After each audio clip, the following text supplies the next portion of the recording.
இந்த அரசு.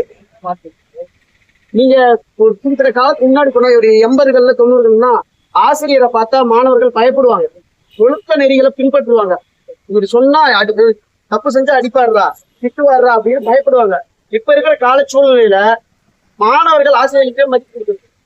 ஏன் அந்த நிலை உருவாயிருக்குன்னா, கல்லூரி படிக்கிற குழந்தைகள் மட்டும் பள்ளிக்கூடம் போற குழந்தைங்களுக்கு முதல் கொண்டு குடியாரத்தெல்லாம் மாற்றி வச்சிருக்காங்க, போதைப் பொருளுக்கு அடிமையாக்கி வச்சிருக்காங்க. போதைப் பொருட்கள் கரைபொருளோடுது. நீங்க ஒரு ஆசிரியர் இன்னைக்கு வந்து ஒரு பாடம் நடத்திட்டு வெளியே போறாருன்னா, வெளியே உங்களை வச்சுக்கிறேன் பாத்துக்கிறேங்கிற அளவுக்கு தான் மாணவர்களே மாற்றி வச்சிருக்காங்க.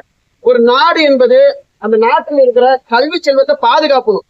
கல்வி செல்வத்தை பாதுகாக்கணும்னா கல்வியை சொல்லித்தர ஆசிரியர்களை கடவுளா போற்றப்படணும். கடவுளுக்கு நிராதரர்கள் தான் ஆசிரியர்கள். அவர்களை பாதுகாப்பாக அவர்களுக்கு நிர்ணயிக்கப்பட்ட ஊதியத்தை கொடுக்காம, அவர்களுக்கான பிஎஃப் இஎஃப் இந்த 12 மாத சம்பளம் மகப்பேறு, இந்த வெளிநாடுகள்லாம் ஒரு வேலை செஞ்சுட்டு மகப்பேறு காலகட்டங்க அவங்களுக்கு விடுப்பு கூட சம்பளம் கொடுத்து வீட்டுல இருக்க சொல்லுவாங்க. ஒரு 6 மாதமோ 8 மாதமோ அந்த குழந்தை கொஞ்சம் வளர்ற வரைக்கும் வெளிநாடுகள் இதெல்லாம் நடக்குது. வெளிநாடுகள்ல நம்ம கிட்ட வரி வாங்குறாங்க. வரியை வாங்கி என்னவா திருப்பி தரங்கன்னு கேட்கும்போது இந்த ஜெர்மன் போன்ற நாடுகள்ல 45% வரி விதித்தாலும் கல்வி இலவசமா கொடுக்குறாங்க, மருத்துவம் இலவசமா கொடுக்குறாங்க, மின்சாரம் வரைக்கும் இலவசமா கொடுக்குறாங்க. அந்த நாடு வளருது. இந்த நாடு ஏன் இப்படி இருக்கு? ஊழல் மயமாயிருச்சு. ஆசிரியர்கள் போராடுறீங்க, செவிலியர்கள் போராடுறீங்க, துப்புரவு பணியாளர்கள் போராடுறாங்க, நாட்டுல எல்லாரும் போராடுறாங்க. இந்தியாவிலே அதிக போராட்டங்கள் நடக்கிற மாநிலம் தமிழ்நாடு என்று பெருமை பிடிக்கிறாங்க.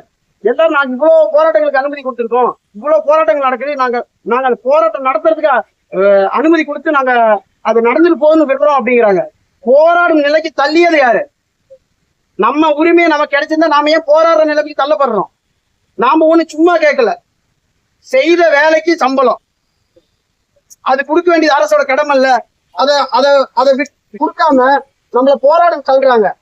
சரி, போராட்டம் நம்ம கிடைச்சிருமா அப்படின்னு நம்ம வீதியில நின்றாலும் அது கிடைக்கிறது இல்லை. ஏன்னா அவர்கள் வாக்குக்கானவர்களா இருக்கிறாங்க, அடுத்த தலைமுறையின் வாழ்க்கைக்கானவர்களா இல்ல. அதுதான் உண்மை.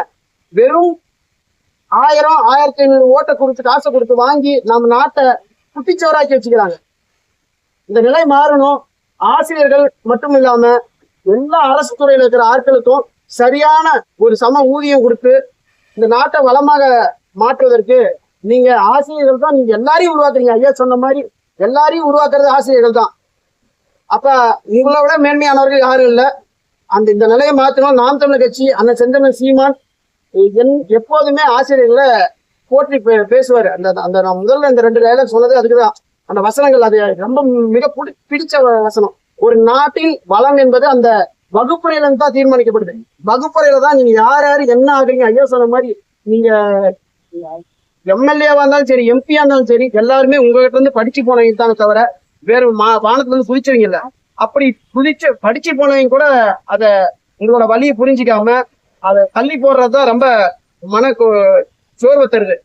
இன்னொன்னு, நாம் தமிழர் கட்சி கையெடுத்த போராட்டங்கள் அனைத்துமே வெற்றி பெற்றிருக்குன்னு சொன்னாங்கல்ல. 8 வழிச்சாலைக்கு நம்ம வந்தேதான் ஆகும். 8 வழிச்சாலை வந்தா எத்தனை மலைகள் தகர்க்கப்படும். இங்க இப்பயும் போலாம். சீல்நாய்க்கம்பட்டி போனீங்கன்னா எல்லா மலையும் பாதியா வெட்டி வச்சிருப்பாங்க. நம்மளால உருவாக்க முடியுமா ஒரு மலைய? அந்த மலை வெட்டி எடுத்துட்டோம்னா திருப்பி அதை உருவாக்க முடியாது. இயற்கையின் கொடை. அதை வெட்டி வீழ்த்துறாங்க.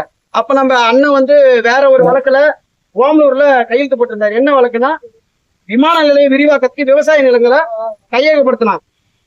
அதை பறத்தோட உயிரோட இருக்கிற வரைக்கும் அது நடக்காதுன்னு சொல்லி பேசினாரு. எவன் வந்தாலும் வெட்டு கொண்டாங்க முதற்கொண்டு பேசினாரு. அவ்வளவு. ஏன்னா விவசாயத்தை கை வச்சுட்டா எதுவுமே இல்லை நம்ம கிட்ட. அப்ப அந்த நிலங்களை பறிச்சுட்டா விவசாயத்துல நம்ம சாப்பாட்டுக்கு எங்க போலாம்? எல்லாம் சாஃப்ட்வேர்ல வேலை செய்வாங்க. சாப்பிட்டு தான் வேலை செய்ய முடியும். 3 வேளையும் சாப்பாட்டுல கை வைக்கும் போது நம்ம விவசாயிகளை நினைச்சு பார்க்கணும்ல. அந்த மாதிரி ஒவ்வொரு புத்தகத்தை திறக்கும் போது ஆசிரியர்களை நினைச்சு பார்க்கணும். அந்த 8 வழிச்சாலை வழக்கு அந்த கையெழுத்து போட்டுக்க 8 வழிச்சாலை இந்த மாதிரி சிக்கல் நடந்துட்டு மக்கள் இவ்வளவு பேர் போராடுறாங்கன்னு சொல்லும் போது வண்டி விடுப்பான்னு சொன்னாங்க. நான் முதற்கொண்டு 11 பேர் அண்ணனோட கைதானோம், சிறையில இருந்தோம். அண்ணன் சொன்னாரு, சிறைக்குள்ள இருக்கும்போது சொன்னாரு, இந்த மண்ணுல நான் உயிரோட இருக்கிற வரைக்கும் இந்த 8 வழிச்சாலை இந்த மண்ணுக்கு வராது அப்படின்னு சொன்னாரு. அதே மாதிரி 8 வழிச்சாலைய வழக்கு போட்டு தடுத்து நிறுத்தணும். முதற்கொண்டு பல போராட்டங்கள்ல நாம் தமிழர் கட்சி கையில் எடுத்து இந்த வெற்றியெல்லாம் முடிச்சிருக்கு. உங்களுக்கும் வெற்றியை நாம் தமிழர் கூட நின்று எந்த கால கஷ்ட சூழலிலும் துணை நிற்போம் என்று உறுதியளித்துக் கொண்டு விடைபெறுகிறோம். நன்றி, வணக்கம்.